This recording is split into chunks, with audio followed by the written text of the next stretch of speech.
Avem aici în sfârșit coletul de la Land of Fire. O să-l deschid și voi reveni. Ok, l-am deschis. Haideți să vedem ce e aici. O să încep cu cele mai mici. Avem aici un pachet și mai trebuie să mai fie unul de Piccolo din Boom. Aveam deja mai trebuie. Apoi avem aici corsar cu un foc. Stați așa.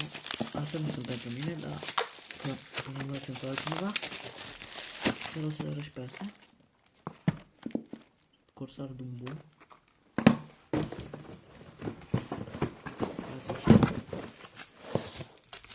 Un set de circubrițe. Cam așa arată, stați așa să le desfac.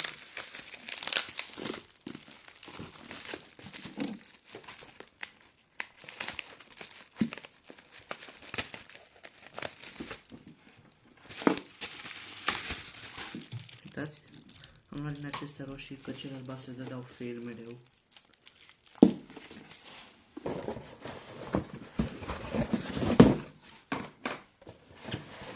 Trei pachete de Bulldog, 2 sunt pentru mine, 1 nu. Acestea 2 sunt ale mele. Și ăsta ne-a meu. Un pachet de Femperben 2, mai am 4 pachete și am să mai unul.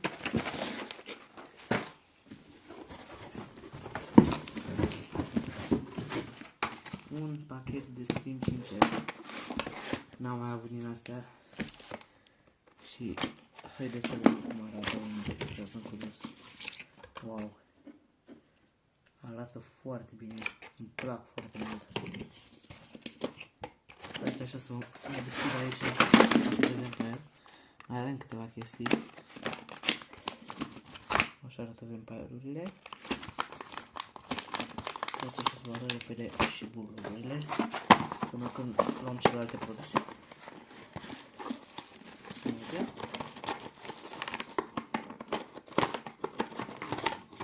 Uitați și cum arată un Bulldog.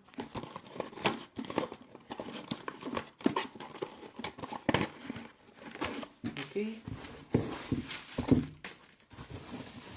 Și apoi încă ceva.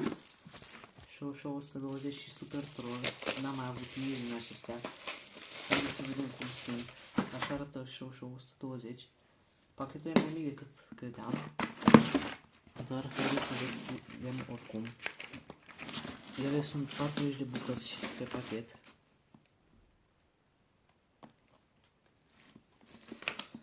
Ok. Așa.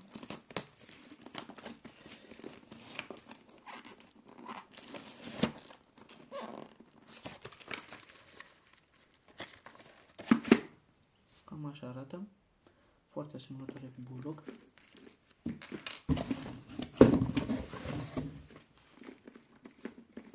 Și stați așa cum am aici ceva. Și Super Troll și pe lângă Super Troll mai avem și Dog. Bulldogurile de anul trecut. Și desigur, cum am promis, Super Troll. Foarte faine.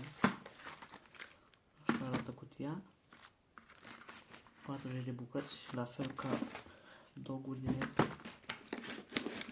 Show-urile și Bulldog-urile. Și cam acesta este coletul. Da? Uite așa să vă aranjez toate chestiile care sunt ale mele. De aici. Ia uitați. Deci un set de Vampire 2, un set de Skin 5S, 2 pachete de Piccolo, un set de circobrițe, 2 pachete de Bulldog, un pachet de Dog, un pachet de Super Troll și un pachet de Show 120. Așa arată colecția finală. Și imediat o să le și aranjez și apoi o să vă arăt cum arată tot aranjat și cum trebuie.